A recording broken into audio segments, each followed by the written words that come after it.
see if this works. I see some bits coming in. I see some bits. Oh yeah, it's rolling. Boom! And we're live. Okay, let me send the tweet out, Lewis. You ready?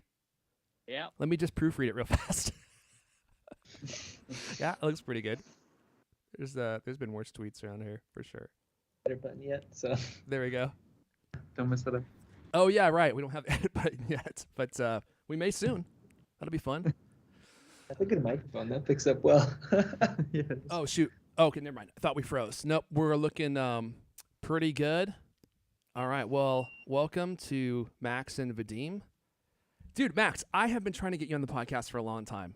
Have you seen any of my emails? I've just been emailing you like weekly. No, it's been a while, but I'm glad that we finally got something worked out because we've been talking about your videos. I was telling Vadim before you joined, like, actually, never mind. You were both here, weren't you, when I said this? We've been talking about your videos a lot on the channel because of all the benchmarks that you guys have been doing. And it's just, you guys are just working. You must be working 12 hours a day, putting out as much content as you are. Because you said you're doing 67 videos a week, right? Like, you know, I have a pretty unpopular YouTube channel myself. I know how much time it takes to put out one video, let alone 6 or 7 a week. I mean, that is just, especially with all of like the benchmarking and stuff that you guys are doing, that is a massive amount of work. Like, how much time do you spend benchmarking stuff every week? Yeah, we've gotten pretty efficient at it. Yeah. Like, we've been doing this for many years, so we've got our workflow down as far as, I mean, sometimes when we're testing and shooting a video and a new product comes out, the video is literally being, you know, we're stopping recording, handing stuff off, and it's being edited as we're shooting. Wow. Yep. Well, we have a lot of efficiency stuff that made stuff faster, but we also put in a lot of hours, and especially when new releases come out, we're definitely there.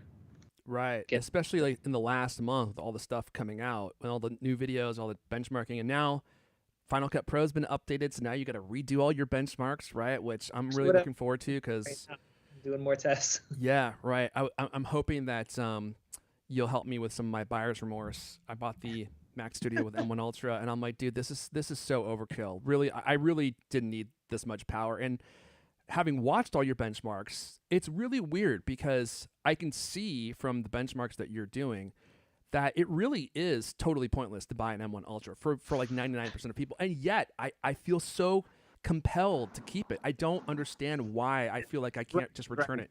What's that?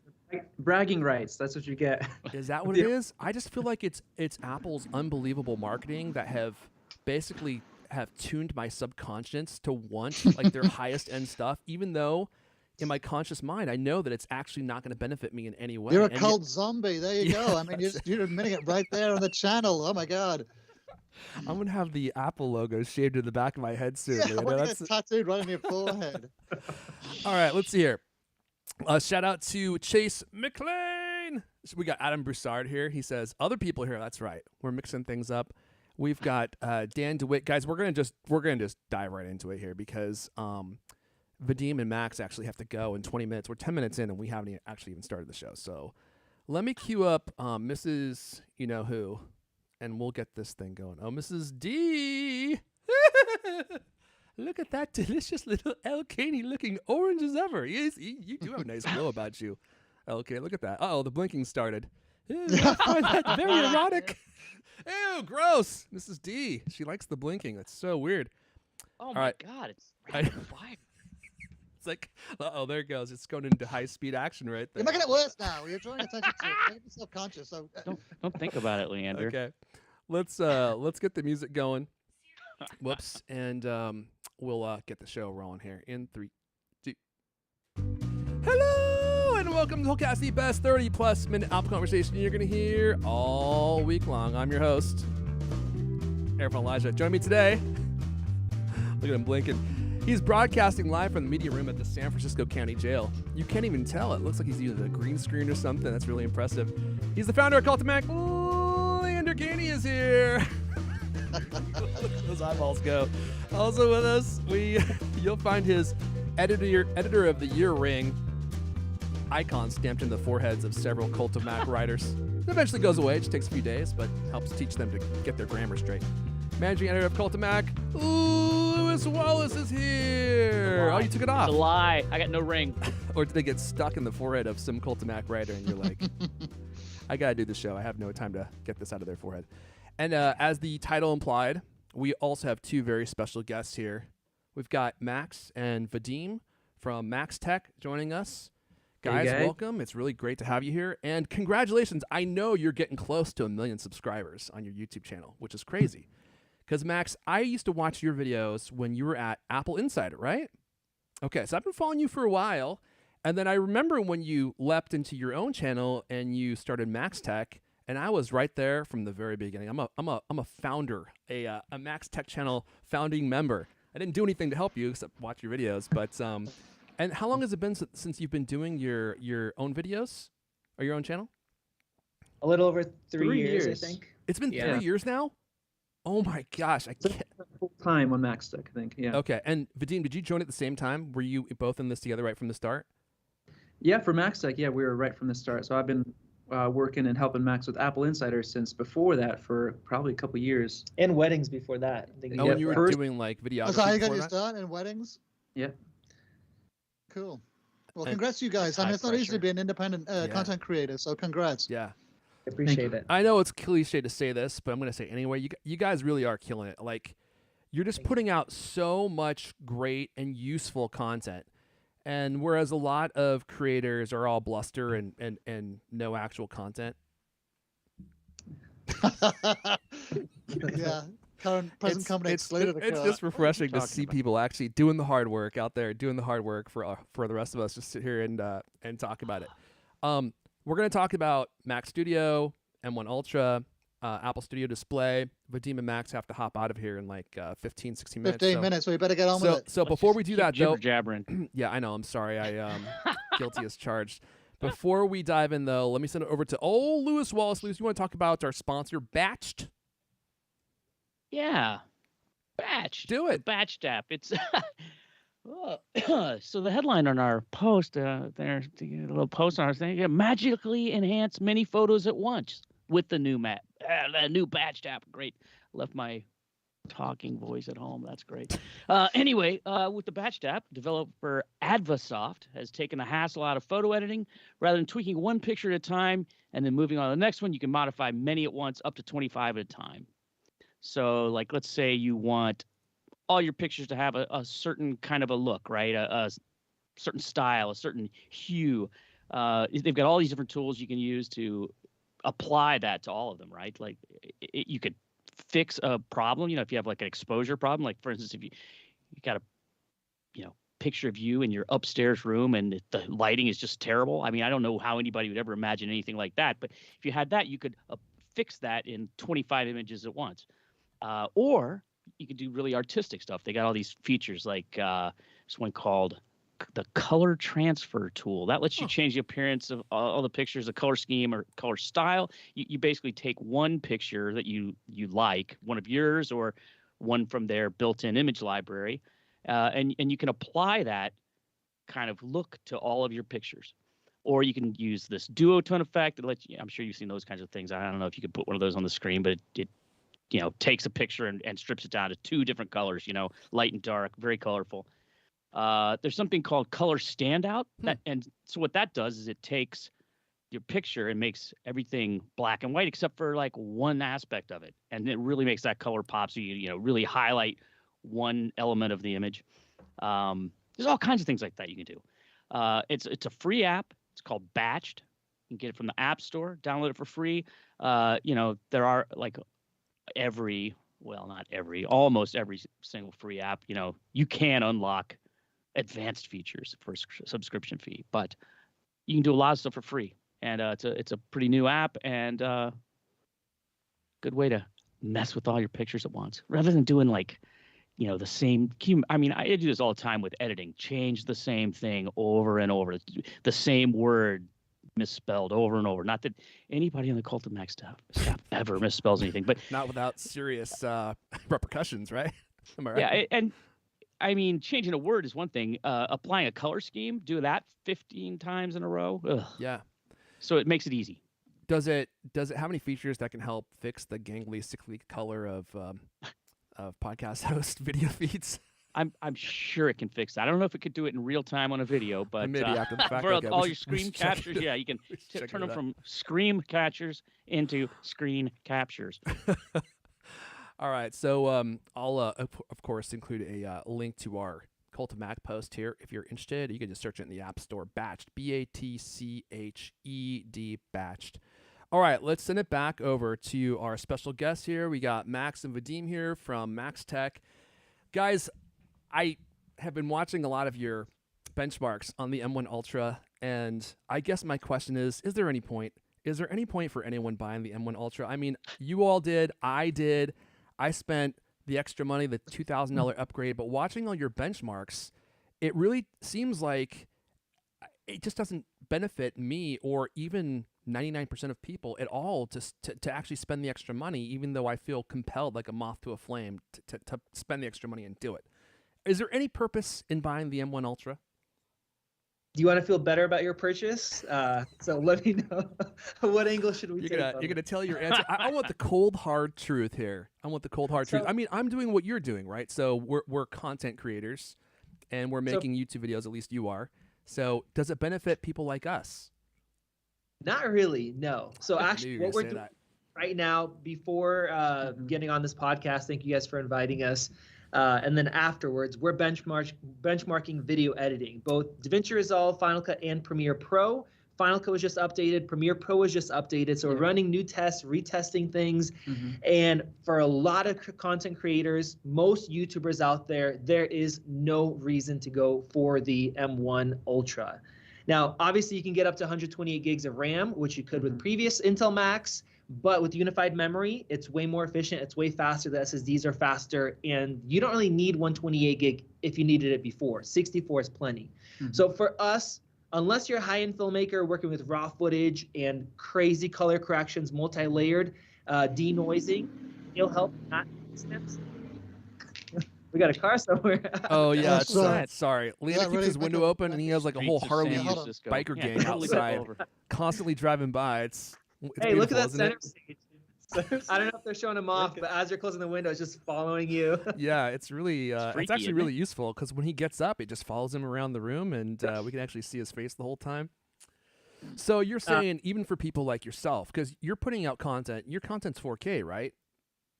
Yeah, and even for you, it seems like did you go with the M1 Ultra Max Studio? Because I know you bought like every single one they make, but which one did you keep? have 3 of them, and Okay. I guess the top end one with the 64 core, 128 gig, definitely not worth it. The $4,000 one is great for some people.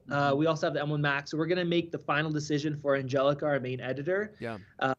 But for people like us, it is not really worth it. Now, on the flip side, if you're somebody that's working with applications that are CPU based, which we talked about, I think a couple days ago, we put out a video. That 20-core CPU can make a world of a difference. For example, if you're somebody it's your profession, you're making money with the system, you're using Lightroom, you're using Xcode, you're using those applications that can actually, Logic, that can scale well, it can make you a lot of money. So I gave one example in the recent video. If you're somebody that's doing a bunch of photo editing, for example, for real estate, you're sitting there half the time waiting for Photo Merge to run, and now it's twice as fast. You can make a couple grand more a month, every month, by taking on more work because of the time it will save you. And then if that's a single person, if you have a team, there's a bunch of companies out there that edit real estate stuff, and they have 20, 30 editors sitting there editing. Imagine how much more productivity that will bring you, how much more money you can make. That's 20 grand a month if you have a team like that. So for CPU, it could be a massive difference if you can actually benefit from it. So, but when you say for people who are constrained by CPU performance, right? What applications is that? Because it seems to me like the only two that might take advantage of all the extra cores is Lightroom, oddly enough, and Blender. But other than that, it seems to me, this is just my sense of it. It seems like for regular folks, the M1 Ultra might be 20 to 30% faster than an M1 Max. And then for applications like Lightroom, like Blender, it might be closer to like 80% faster than an M1 Max. But for normal everyday usage, it doesn't seem like it's that much faster, maybe 20, 30%. Is that sense seem right to you? Well, off the top of my head, I think in some cases Lightroom was like 80% faster, 90% faster. So for some people, that can make a world of a difference. Sure. If you can take on 2-3 more edit jobs a day, you can make a couple $100 more a day. Now, if you're somebody just sitting there as a hobby doing it for fun and you work on one project a day, who cares if you can export it 80% faster if most of the time you're just, moving sliders around. But like Vadim said, Logic, Xcode. So if you're somebody that's coding and you're working on code most of the day and you're only compiling once at the end of the day and it is 30% faster, for example, which I think that's what we saw, does it really matter? No. But if you're compiling 20 times a day, and each time you're saving that time and you're sitting there waiting, that's where you have to look at your workflow. What are you doing? What are you limited by? You can go into Activity Monitor and see, is it the CPU that's maxed out when you're sitting there waiting for something to happen, or the graphics? And then are you making money from it? And does that extra time matter if it could be 80% faster or 30% faster? And you said Logic is one of the applications, because I use Logic. And I use iStat menus. I think, do you guys use iStat menus as well? Whatever you use to track, you do. Okay, so it sits in the menu bar and you can see what's happening with your CPU and your GPU and everything. It's actually really cool. And with Logic, every time I export, it seems like only one CPU core is being utilized and all the rest are just sitting there. So you think that editing in Logic will actually will benefit from the M1 Ultra? So there are definitely improvements. It is CPU based. There's also memory if you're doing a bunch of plugins and stuff. So this is where it comes down to how heavy are you hitting the system. If you don't have a bunch of tracks, a bunch of plugins, things that really take resources, you don't need all that power. Now, getting back to the video editing side, for a stream like this where you're going to cut off the beginning, maybe the end, maybe add some music, couple titles, you can buy an M1 Ultra, but you're not going to benefit because you can even buy an M1 MacBook Air. And for the work you do, if you're not pushing it that hard, you're not going to see a difference. So that's where you also put into perspective, are you maximizing the current system? Because even the M1 MacBook Air is so much faster than a lot of previous Intel higher end Macs. So that's why we always get into it, like with the Mac Studio video compared to the Mac Mini. I said, for a lot of people, you can buy the $700 Mac Mini and it will do the job and do it better than your previous Mac Intel-based one that you might have bought for $2-3 grand. So.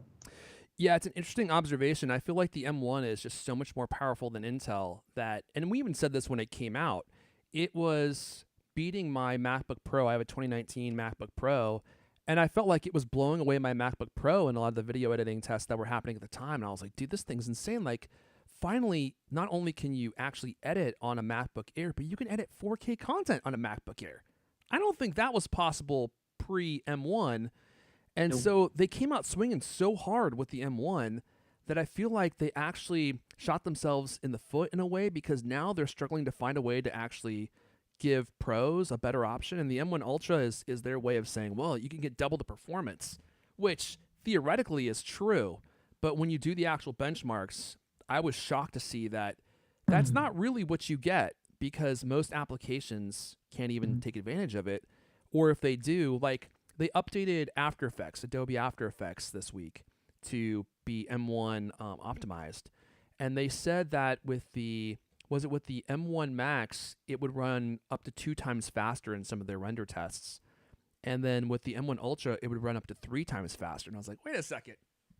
With the M1 Max, you're getting double the performance, but the Ultra, which is 2 maxes, you're only getting an extra, 100% or 50% performance increases. The returns there, the diminishing returns there, again, make it hard to justify the extra, $2,000 with the M1 Max or the M1 Ultra.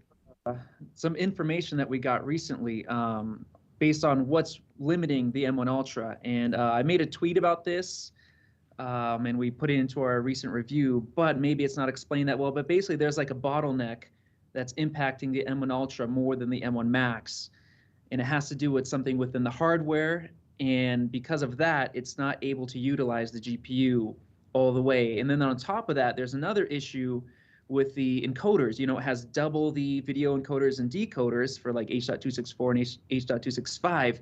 However, because of how the compression works and because of how the encoding and decoding works, it seems like right now it's only using one set. So it's basically like the encoders and decoders are still like the M1 Max. And we actually ran tests where we encoded Go ahead. One set out of how many? Well, it comes with 2 sets, right? So 2 encodes, 2 So- decodes. So it's Well, supposed it sounds like a lot of these are optimization problems that you're talking about with the software, right? Is that what you're seeing? That the developers haven't optimized this stuff properly for this new architecture? Well, Yep. kind of, right? Because you're saying that part of it is software, but the part of it is actual like a hardware limitation. Yeah, there was basically something that was overlooked, and I guess the Apple engineers did not think it would be a limitation, but it ended up being a limitation as they started adding more cores with the highest end M1 Max and the M1 Ultra, and then they found that out. So hopefully it's going to be fixed in the future. But if everything was optimized perfectly, it would run just all the way to the top, 105 watts, but now it's being limited because a lot of developers are just getting it over to metal. They're like, oh, it works, Apple Silicon, sweet, good to go, we're done. We're not going to put any more money towards investing in recoding and redoing everything, basically. But getting back to the encoders, it seems like only the video encoders and decoders from the M1 Max are running while you're exporting a video instead of using both. Mhm. How the compression works. So we actually tested it. So we compare the M1 Max and the M1 Ultra encoding H.264 to H.264 with no other GPU effects, and it was exactly the same time. Same thing for HEVC. Oh no. Exactly the same time. So it's only using basically one M1 Max media engines for that. However, for ProRes, we did see almost 2 times more, right? Yeah, Like close to linear. 50 to scaling. 80%. Oh, okay. There's some good news. So we just ProRes. got Final Cut 10.6.2, which I know you have been waiting for. I have been too, because I was like, when we got the M1 Ultra and we started seeing the benchmarks, I was like, wait a second, there's something way off here. In fact, it was so way off that I thought maybe I was not understanding the problem correctly, but the M1 Ultra just didn't seem to be performing and much better than the M1 Max in most tests. And I know you all have been testing the newer version of Final Cut Pro, and can you give us some high-level insights here? Like, does it resolve any of the problems that we've been seeing in performance with the M1 Ultra? No. That is truly mind-boggling. That's disappointing. I mean, so any application company, they could say, oh, up to 2 times faster, or we made something better. But just because they say it could be up to 2 times faster, it means maybe in one task for one specific case at the hardest workload possible, they achieve that. But then everything else, hasn't changed much. So the new version has a couple of features added. I don't know why they waited a month since the announcement or more to release it when on stage, the numbers they gave, that's the software they were using. So in general, all the stuff we looked at, we're not seeing any of the bottlenecks that were there before that they've been fixed. Maybe somewhere in the timeline, something can get smoother, something very vague, but overall, it's not a big difference at all.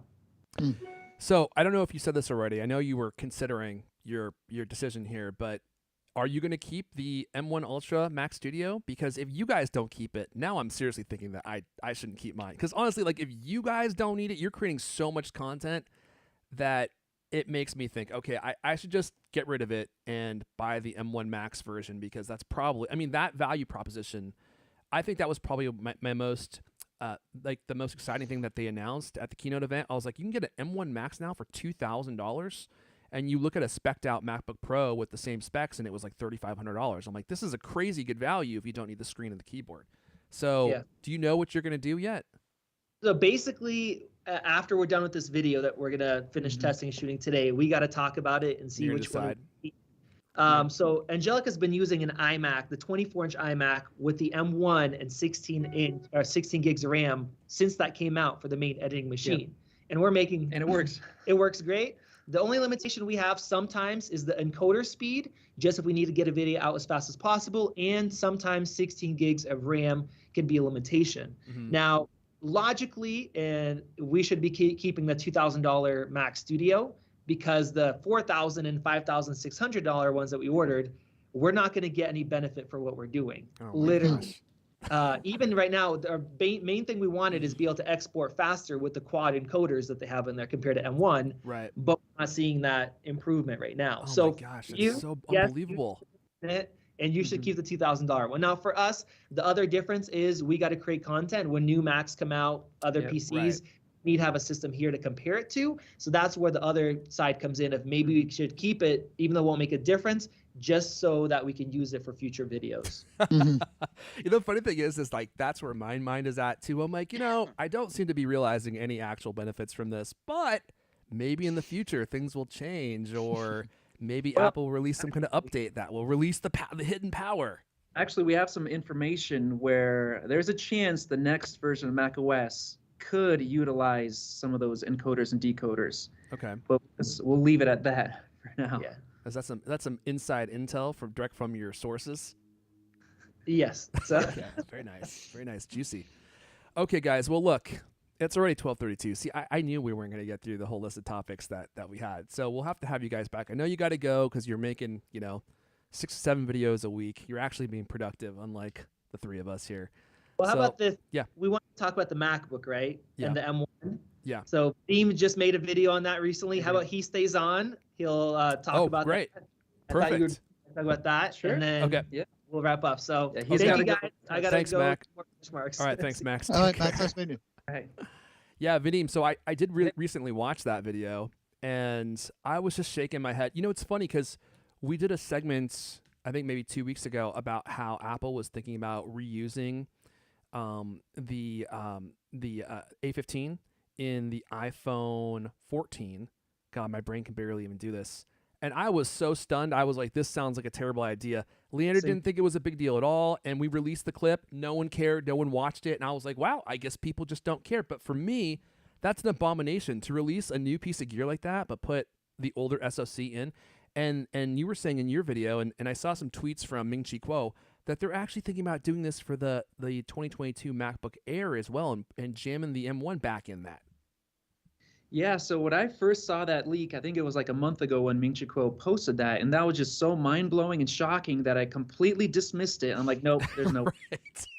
And then recently I started to think about it, and I don't know if you guys saw like what's been going on in, I think it was Shanghai with the lockdowns and Yeah. stuff like that.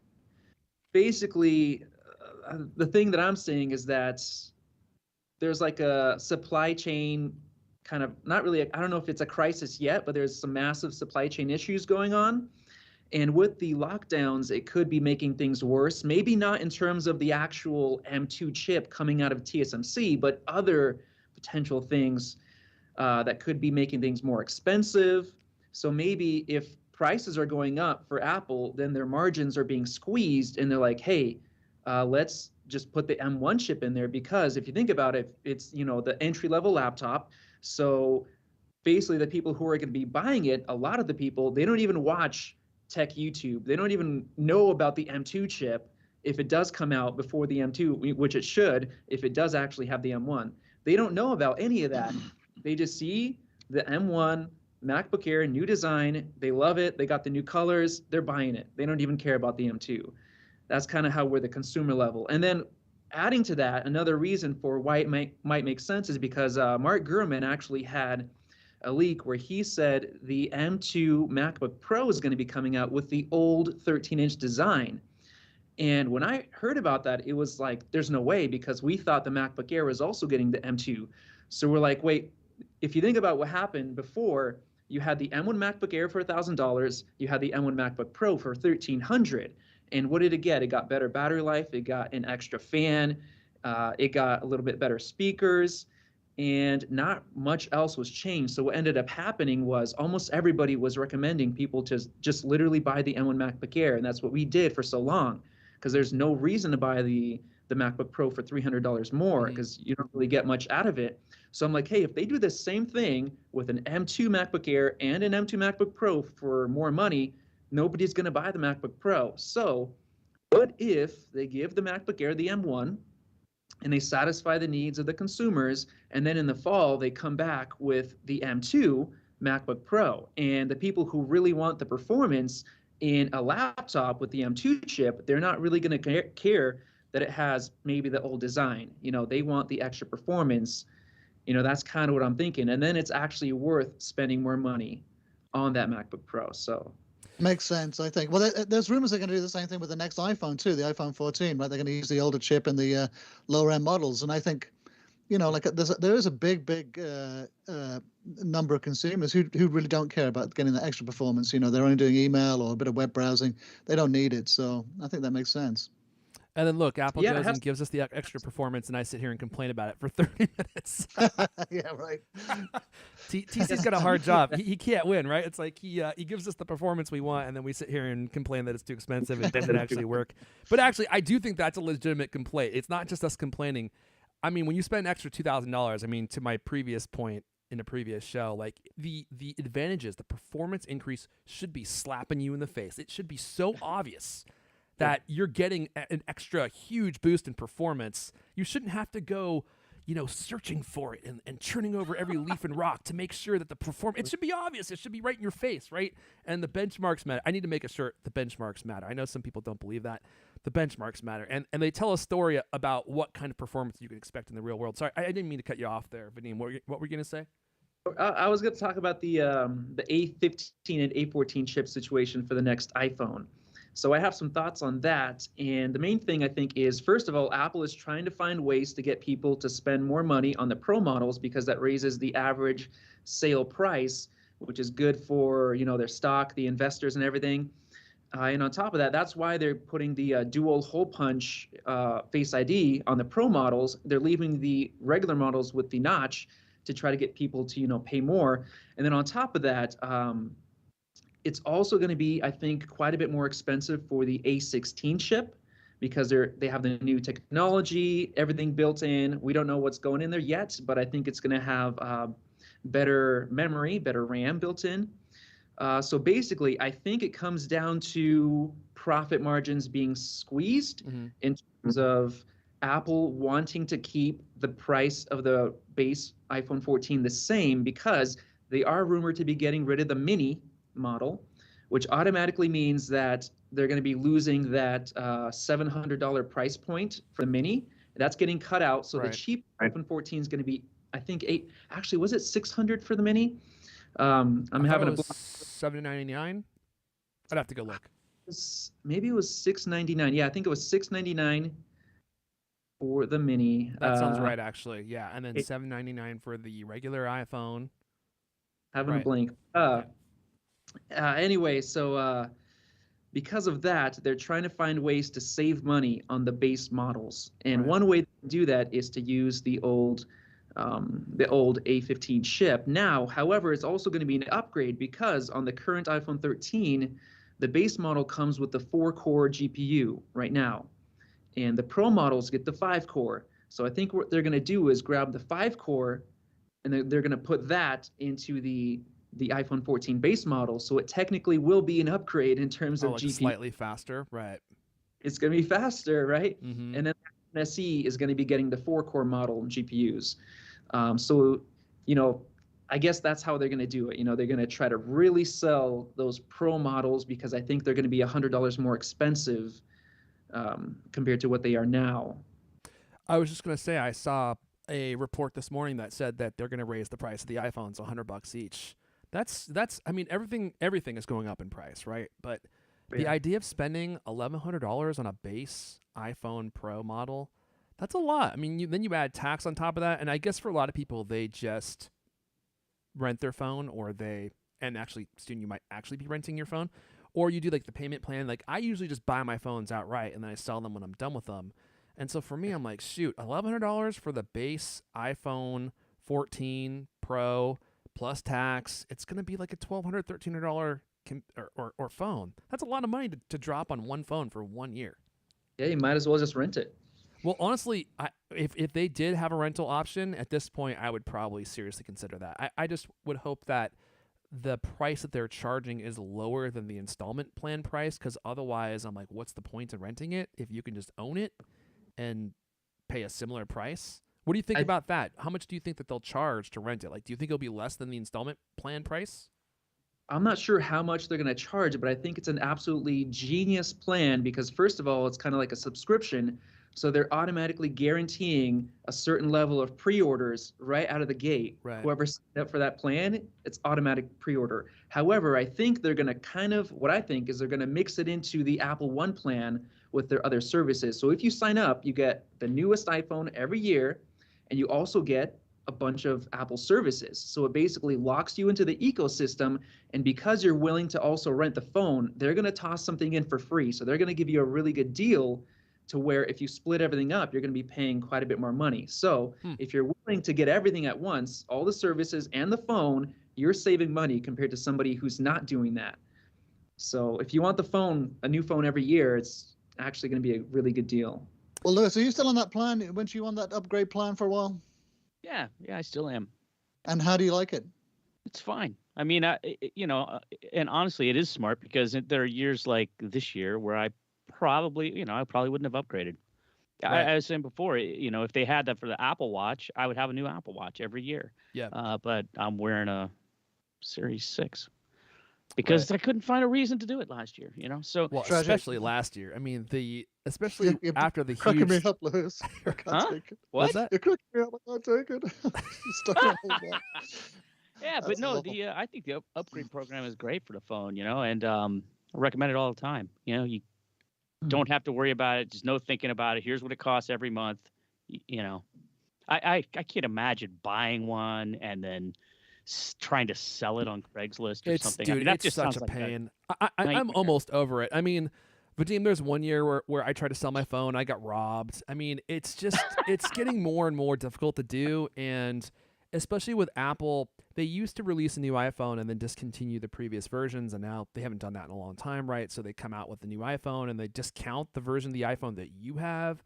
So it makes it even harder to sell. And then everyone just tries to lowball you. I mean, I can't tell you how many people. So I was selling my old iPhone 11 Pro for $550, which is actually not bad, right? I had it for quite a while. And I can't tell you how many lowball scumbags I had. And they'll just message you. They'll be like, $250 cash. I'm like, well, we're only talking about cash. You're not going to pay me in eggs or in, shoe leather or in other trade goods. Like, we're talking cash. That's all I'm looking for here. And so you saying cash is not a motivating factor for me. Like, that's the currency that we're dealing with. But I had hundreds of people, just one after another, after another, after another. And the people that did want to pay me what I was asking, they were all Nigerian princes. Oh, I'm a prince. I need you to ship this to my brother in Nigeria. I mean, so many scammers on Facebook Marketplace, especially Facebook Marketplace.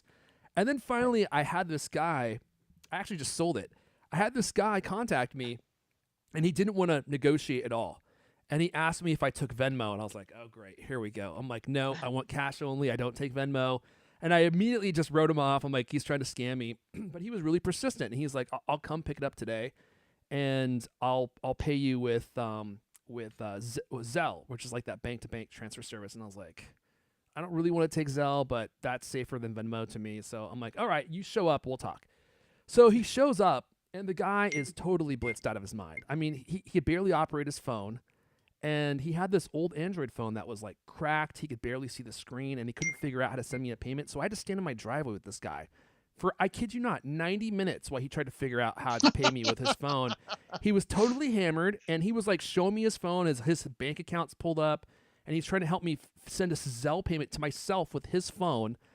And believe it or not, we actually got it working. And the funny part is he didn't know what he was doing. He's now your best friend, and he's sleeping in the basement. He sent me 2 Zelle payments for the same phone. So the guy paid me like over $1,000. And so I texted him. I'm like, dude, you sent me 2 payments. I'll send you back 1 payment when they both clear. And I didn't hear back from him for like a week. And I thought that I was like, he's definitely a scammer if he's not going to get back to me. Be like, I want my money back. He just got back to me yesterday. He's like, oh my gosh, thank you. I didn't realize that I did that. And so he was probably legit. Anyway, this whole story, because it's getting to a point where I've been Sounds like it was robbed. legit. I've never heard of a scammer paying twice, sending you money twice. That's really a unique scam. Some of them Pretty do, convincing. man. Some of them do. Like, they will actually send you the money with like a stolen account.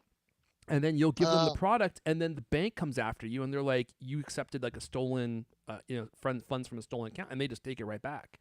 So digital payments are never safe. Like, it's crazy to me that people take Venmo from people they don't know, because you can get scammed so easily that way. Anyway, that's neither here nor there. Vadim, do you need to go? We're way over. Yeah. Okay. I'll share my last thoughts. Okay, on, let's hear it. Thank you for staying over. I know we're a little bit over here. No problem. Anyway, the way I see it is like, if we're in the tech space, we like Apple products, people have their priorities that they spend their money on. Some people have the craziest, nicest cars out there, but they're walking around with, an iPhone 6. They just don't care. Right. The way I see it is that, I prioritize tech, and the number one thing that I use throughout my day in terms of tech is my iPhone. Right. So I'm like, hey, I might as well just be willing to do an iPhone upgrade program, get the latest phone every year, and just, that's what I enjoy using. That's, tech, and I'm just not going to use money somewhere else where other people like to prioritize their money. That's how I see it. So, yeah, I mean, for me, I have kids, young kids, and so the cameras are of paramount importance to me because I am documenting their life in 4K, and now I have HDR, and the video just keeps getting better and better and better and better. And for me, I mean, honestly, I was actually thinking. So I went on a trip this last weekend, and we were visiting these national parks here in Washington. And I took my Fujifilm X-T3 with me, which is a really beautiful camera. And then I also had my iPhone with me, right? And I have the iPhone 13 Pro. And there were a lot of situations where I was going to my iPhone over the Fujifilm X-T3 because the computational HDR on those phones is out of this world good. I mean, it can do stuff that no camera can do. And the pictures don't look quite as beautiful as the Fujifilm X-T3, but with the Fujifilm and a lot of other cameras, you have to make a choice. Am I going to expose for the shadows, or am I going to expose for the highlights? And you can't do both because one will be blown out, or one will be too dark. And the iPhone mixes all that stuff together perfectly, and so you get beautiful pictures every single time that you could not get with a camera, with a regular camera. So if you're in great lighting conditions, a regular camera is going to be the way you want to go. But if you're not in great lighting conditions, and how often are you, then the iPhone just takes better pictures. Plus, the battery life is out of this world, and the video, you get the 4K HDR video with Dolby Vision. I mean, there's so much technology built in that makes it a better camera.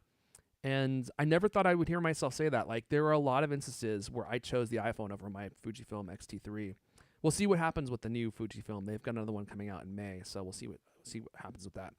Vadim, we'll let you go. I know you're way over. I could keep asking you questions because we're talkers here. That's why we do a podcast. But we would love to have you back. Thanks for coming on. It was really great having you here. And I just want to say congratulations on all your success. And I hope you guys just keep doing what you're doing, and we'll keep talking about your benchmarks. They're super helpful for us because otherwise, like I said, all we got to do is talk about Gurman. And there's only so much Gurman that Lewis can handle. Awesome, guys. Nice to meet you guys. Yeah, likewise. All right, Vadim, take See you, care. Vadim. See you next time. All right, and Lewis and Leonard obviously stay here because we're gonna Bye. finish the show. All right, nice guys. Oh man, it's super dark in here, isn't it? Hold on a second. Why is it so dang dark in here? I look like I'm broadcasting from a cave in Afghanistan here. Yeah, nice guys, and those were some really interesting insights. And if you don't follow Max and Vadim, they have a really popular YouTube channel. Obviously, I probably don't need to tell you that, but MaxTech on YouTube, and they're going to be putting out a video comparing the performance increases in Final Cut 10.6.2, which is the one we were hoping was going to maximize the performance of the M1 Ultra. And sadly, I was talking with Max and Vadim before we went live. I was like, dude, it doesn't seem to be doing that, and that is truly mind blowing to me. I just really can't believe that. I thought that was going to be the answer, but I guess not. Okay, let's see here. What else do we have here? Oh, you know what? I thought that real quick we could just talk about some tweets from Ming Chi Kuo, because he joined Twitter recently, and the guy has just been dropping some knowledge left and right, and he's probably the only Apple analyst that actually ever gets anything right. And so I thought it might be worth it just to kind of review some of these tweets that he had going on here and get us some Apple intel here. The first one, he was talking about AirPods, and he was saying the new AirPods, the AirPods 3, which I love, are actually not selling very well because Apple is stratifying their AirPod strategy. So they're selling do they still sell the original AirPods? I don't think that they do. But no idea. They sell the AirPods 2. They sell the AirPods 3. They sell the AirPods Pro. They sell the AirPods Max. And a lot of people are just really confused, it seems, about which AirPods to get. And so they just go with the AirPods 2 because they're cheaper. And that's fine enough for most people, which kind of is in line with that comment on, well, if you put the M1 in the M1 chip in the MacBook Air, most people won't notice because most people just aren't following this stuff. But I thought that was interesting, and he said that AirPods Pro when they release the new pair, they're probably going to retire the old AirPods Pro, which I think makes a lot of sense because that would just be too confusing to have the AirPods Pro version 2 and then also the AirPods Pro version 3. So he's saying that the AirPods Pro 2 will likely launch in the second half of 2022. So, in the next 6 months-ish. So if you're looking forward to those, I love the AirPods 3. They're kind of like the perfect product to me. I use them all the time, even though mine are totally wigging out. I need to get them exchanged at the Apple Store. But I love the way they look. I love how comfortable they are. And they don't have those silicone tips that just agitate my sensitive ear holes. So if it were me, I would just go with the AirPods 3. I'm actually thinking about selling my AirPods Max too. Do you guys actually ever use your AirPods Max? Don't Lewis, have you got a any. pair, right? Oh, I Don't thought you have did. any. Oh, you No. stole Leander's. That's right. Leander, do you ever use yours? Not as much as I should. Right. Like mine literally just sit on the shelf and I never use them anymore. So I'm like, maybe I should sell these. All right. Do people buy used earphones? Yeah, they buy Used headphones. yeah, they buy original hold on, I'm going to fix my camera here. They buy even old AirPods. You can buy old AirPods on eBay. People buy them. It's kind of grody to me. Like that. I bought some replacement ones for sure. You did? Yeah, a bunch. And you bought They clean them up. They clean really? Yeah. There we go. And you didn't find any like gross ear crust or anything on them? I didn't find anything. No. No. Did you inspect No, they were them? perfectly good. Yeah, it wouldn't be the route I went. But hey, if you need a pair of cheap AirPods, Using yeah. pre-owned yeah, there's no complete proof of this, but I do think it can cause excessive blinking. yeah, that might explain it. Is that what it's using called? AirPods. Yeah, it's We figured it it's an out. earworm. He also had a tweet that outlined some expectations for the MacBook Air, which we just talked about a little bit, but I'll just cover the rest of this tweet since we already were talking about with Vadim. He's saying mass production, in late 2022 or, second half or second or third quarter of 2022. Processor M1 chip, which I still find to be absolutely stunning. If Apple does put an M1 chip in the new MacBook Air, that's just crazy to me because for those of us that follow tech, to reuse the same chip in a piece of new technology is just a paradigm that I think most of us are not used to, but maybe the plebes won't mind. No mini LED display. It seems like because of all the supply chain issues, Apple's having a lot of troubles controlling the costs of their components, and mini LED seems to be one of those components that's really expensive for them right now. So they're reserving it only for their top-end technology. So it will just have the MacBook Air 2022 would just have a regular LED backlit screen, but not mini. All new form factor and design and more color options, and that might just be it, don't you think, Leander? That's all you need. All you need are some new colors for most normal people. Give me some new colors and a new look, and that's all they care about. Yeah, absolutely. Yeah, sell like hotcakes. That's really all they need to do. So if you're thinking about buying a MacBook Air, and I am, now that I have this overpowered, ridiculous Mac Studio, which I do have set up over here, Lewis, by the way. I'm glad to see. You I actually was set it real up? glad to see it wasn't in a box still in the background. No. I've got the boxes back there. Now you can see them. They're right there. But I did set it up, and it's a beautiful machine, and I have the studio display set up too. And it's, if you don't read the specs, if you don't know what you're getting, then you're happy because it looks great. But I would not pay $1,600 for the studio display. I think it's, now that I have it and I'm using it, I'm like, this is a nice display for sure, but it is not $1,600 plus tax nice. No way. I mean, if that's just me, other people will make their own decisions. But the thing is, and I said this before, if you want a 5K display that has Retina quality resolution, this is the one. This is.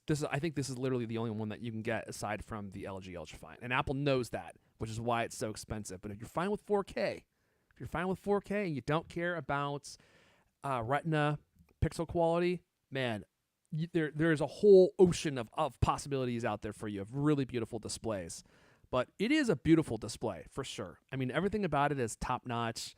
It works seamlessly with your Mac Studio. The picture quality is like, French chef making a nice dish for you. I mean, everything about it is, that was not a good analogy, but everything about it feels premium and it's really beautiful. The sound sounds great.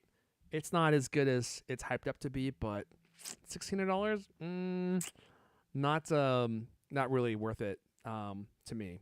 All right, I'm totally all over the place here, but should we talk about I gotta go in for 4 minutes too. what? You At got to 1 go o'clock. too? Yeah, I Why can't you- spend all day doing this Why not? This is the best. because I thought I got a whole bunch of other things to do. I got to run out of here. This told me that you told me this is the highlight of your day, though. So Well, you're not gonna do anymore. worse stuff. It's only the highlight for an hour. Well, we can. We already talked about most of this stuff. So why don't we just do Apple Watch? And oh shoot, did I close this? No, this is Watch OS. Do you want to talk about this Apple Watch story, Lewis? Do I have you on the docket for this? No, let's do new Sure. Apple Watch health features. What's in, what's out. That's what I meant to say. Yeah, and the big question is, what's in, and not too much. That's the bottom line. God, this this seems is- to be becoming a theme. Yeah, I know. Yeah. This is a latest Bloomberg report. Gurman wrote a big story, citing anonymous sources, and Yeah. he says likely to add body temperature readings and other new health features to Apple Watch and the Health app in 2022. But it looks like blood pressure and blood glucose monitoring will have to wait. Of course. No surprise You know, there. The big like new sensor that you just can't wait to get. Yeah, he's saying that they've been working on this for 4 years. We've been talking about it for 4 years Mhm. on a high blood pressure sensor, and apparently it's just they've been testing it. It's just not working. It's not accurate enough. And this is even they're not even talking about giving you your actual systolic and diastolic readings like you get when you put on a cuff or go to the doctor, and you're talking about just basically alerting you if you have high blood pressure. And they're saying it's not even accurate enough to do this, give you that sort of non-medical kind Oh, of really? guidance, which Oh, is what wow. the watch is sort of all about, right? Right. Yep. And which would be fine if it just said, hey, you appear to have high blood pressure. You might want to go to a doctor and get this checked out, or go use your own at-home blood pressure cuff. Mm-hmm. So let's see. That wouldn't be too bad, would it? I mean, that's not a bad feature. Oh no, it'd be a great feature if it was accurate. But that's the problem. That's all they're trying to do, and That is a key feature, right? So It has to actually be that's accurate. Yeah. problematic. Yeah.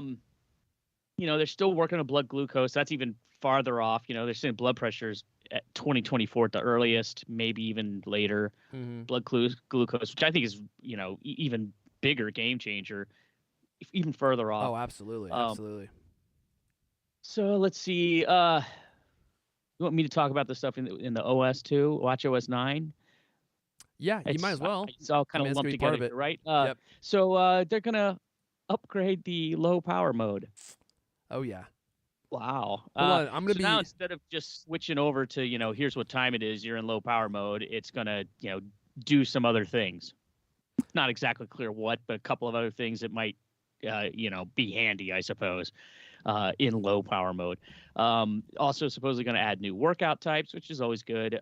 Track additional workout metrics, expand on sleep tracking functionality, adding new women's health features, which are based on that. At least some of them based on that temperature reading thing. That's actually what I read about. That was that's supposedly not even going to tell you exactly what your temperature is. It's going to just be like, oh, you appear to have a high temperature, or whatever to do with women's health. It didn't say exactly what that is, but and supposedly going to give you more details about atrial fibrillation, which I suppose that's good too. But I mean, new watch faces, refresh the old existing watch faces To make them more compatible with the larger screens of the newer models. Yeah, but so in the end, I'm reading this. I'm going, well, am I going to get a new Apple Watch this year? Am I just going to stick with the same old one? Because it just sounds like next to nothing that's actually that important. I'm just gonna say it, Lewis. I think it needs to be said. Goldarn snooze fest. Goldarn snooze fest happening over here. It's like nothing in here is gonna be that exciting. Or what if it's got the same chip as last year again? Which is the same chip as the. Actually, that's the play right there, right? And that's what they did with the Apple Watch is they make one little tweak, and then they justify that enough to change the name of the chip. Of the chip that's going into the watch and call it the newer chip, when in fact it's literally just the same architecture with a new name. That might be what they Yeah. do with the MacBook. That literally might be what they do with the MacBook Air and even the iPhone. Like they'll come up with some new naming convention and they'll improve the chip in some small way, but it will essentially be like the A15 in the new iPhone, but they'll call it like the A16R or something, that differentiates it from the chip that's going to go into like the Pro model of the iPhone. I bet you that's what they do. Yeah, well, the other thing that we've talked about this before, but there is a possibility that they come out with 3 different Apple Watches this year. Regular series, I guess what it is, Series 8. Yep. And also a rugged version for extreme sports, which maybe that's the way they'll get people to buy a second watch or upgrade. And that's going to be it's not going to be a low end one, is it? That's going to be a high end premium case. I mean, shoot, Well, I'd be yeah, I mean, pretty interested in that. rugged.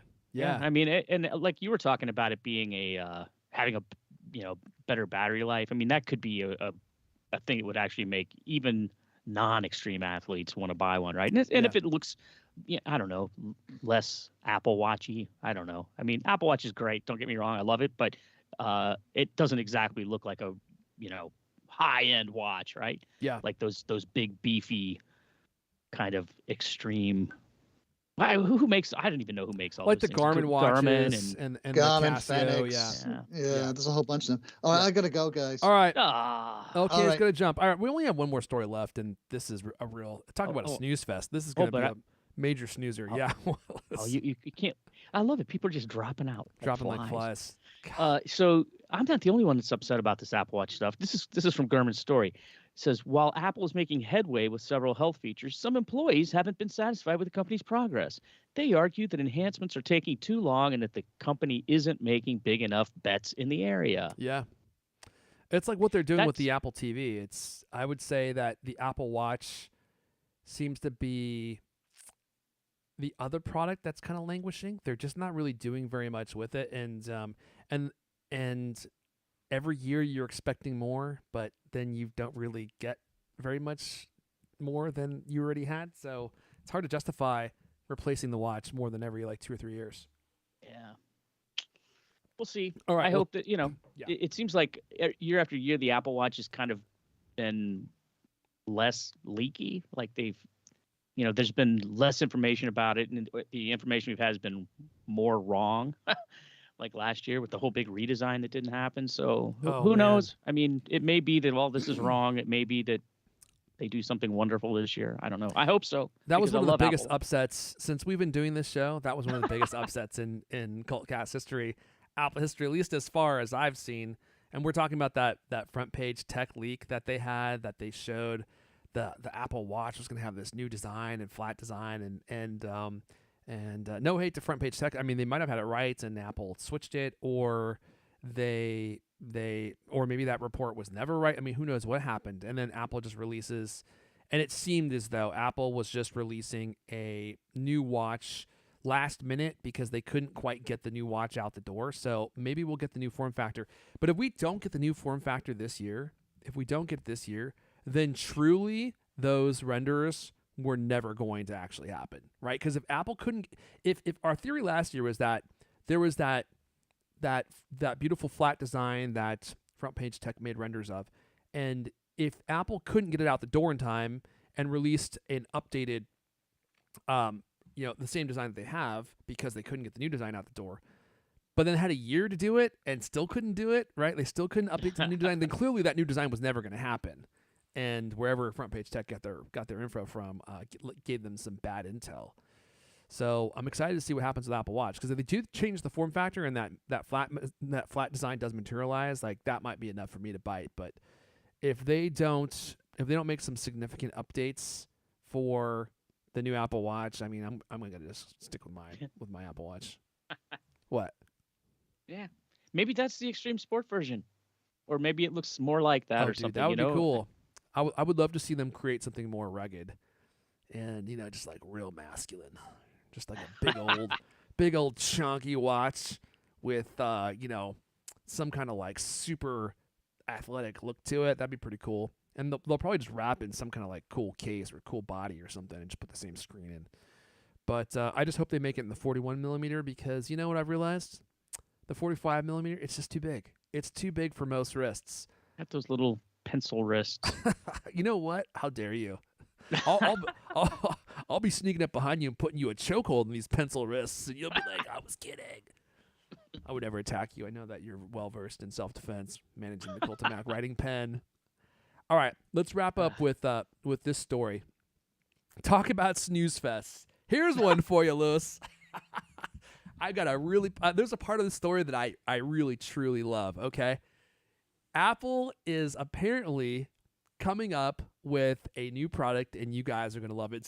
This is truly a much needed product. It's revolutionary. It's revolutionary. You can see Lewis's face. He's stunned by this development.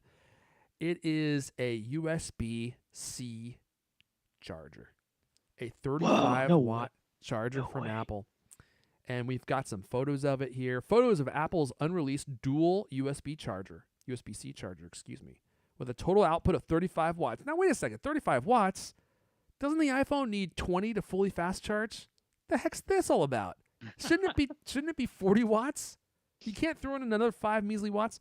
These images show the adapter will have a compact design with foldable electric prongs. I like saying that word. And 2 USB-C ports located side by side. It will also be $460 for this charger. So there you go. Now, we don't know how much it's going to be, but it's going to be expensive. It's going to be like that danged Thunderbolt 4 cable that they're selling for $160. And my favorite part about this whole thing is clearly the industrial design team spent months perfecting this shape, right? It's like it looks like a sugar cube. But then ever so subtly on the side, you can see it has 2 circular indents on each side so that your fingerprints your fingers have something to grab onto when you're pulling it from the wall. And that's just a really subtle touch. Grip areas. It's got 2 grip areas for you. And grip zones. Grip zones, that's even better. You are a marketing genius. And if you put your fingers on there, you'll never have to accidentally worry about pulling the plug out too fast or too slow. You won't accidentally, fumble with and jam your fingers into the light socket, which are into the plug outlet, which happens to so many people when they're unplugging their $15 35-watt charger from Amazon. Yeah. The other thing that's weird about it, assuming these renders are accurate, the ports are on the top. So look at that. Are they not? Right. You're right. I mean, I was trying to think about, okay, well, there are certain situations where that'd be great. You got it at the floor and you want your cord to just run right up the wall. Could be great for certain things. Other times you're going to be like, oh, I got to bend my cord and make it fray extra fast. Yeah, that is odd, isn't it? Or of course, and then they just kind of like hang down there haphazardly. The cords just hang down. I wonder if it's I wonder if that's true or if I'm misreading this picture. I mean, no, I don't think that you are, because I mean, unless you want these unsightly prong holes displayed, but that there's no way that they would want you to see these when this thing is plugged in. I just wonder how much this thing's going to cost, because we know that Apple peripherals are not cheap, right? And we did that story last week about the $160 Thunderbolt cable that Apple's selling. And I'm like, these are the products that make the Win Bros make fun of us. You know what I mean? It's like when the Win Bros see this, they just have a heyday with this, and they get up in our Twitter feeds and they say mean things to us, and they downvote us on Reddit because of this. This is what it gives Apple a bad name. It's like when you release a charger that is just a little bit nicer than normal chargers, but your price is probably going to be a lot higher. Or you release a $160 Thunderbolt 4 cable. It's like this is what makes the Win Bros go squee. They love this. Like they just eat it up, man. This is the stuff that they love. They want to make fun of us. They're looking for a reason, and Apple's just giving them fodder right here. This is exactly what they need to make fun of us for the next year. All right, let's see. We got Adam Broussard saying Yawnfest 9000. Get out of here. I was practically asleep. I almost put myself to sleep talking about the Apple Watch updates and this dang charger, but I'm professional. I kept my eyes open. Actually, I'm training myself how to sleep with my eyes open, so that when we get to these stories, I can just sit here and go like this. And it looks like I'm awake, but I'm actually in like REM sleep.